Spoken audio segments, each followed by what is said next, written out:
شروع کرتا ہوں اللہ تعالیٰ کے نام سے جو بڑا مہربان نہایت رحم والا ہے۔ حضرت سیدنا عبداللہ بن دینار رضی اللہ تعالیٰ عنہ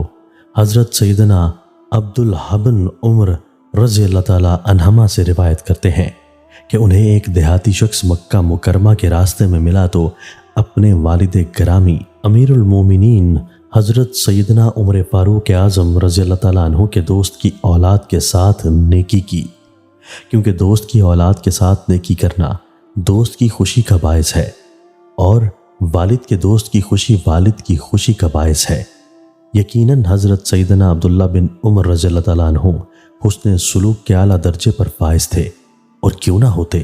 کہ آپ نے یہ مدنی تربیت اپنے والد گرامی امیر المومنین حضرت سیدنا عمر فاروق رضی اللہ تعالیٰ عنہ سے ہی حاصل کی تھی۔ سیدنا عمر فاروق اعظم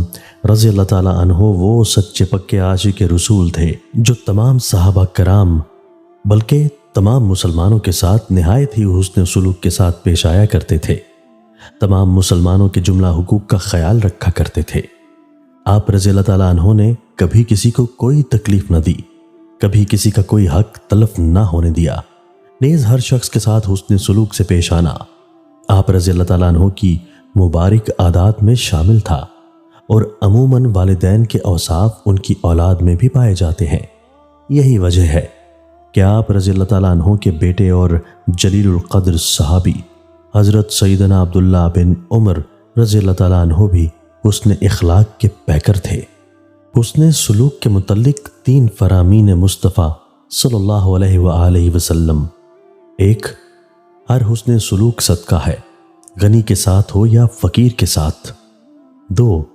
دعا ہی تقدیر کو ٹال سکتی ہے اور نیک سلوک ہی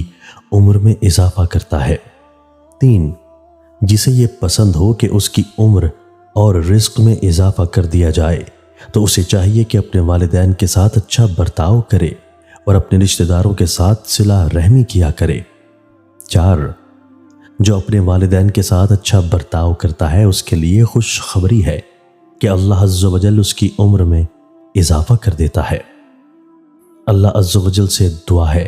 کہ وہ ہمیں اپنے والدین اور ان کے دوستوں کے ساتھ حسن سلوک سے پیش آنے کی توفیق عطا فرمائے۔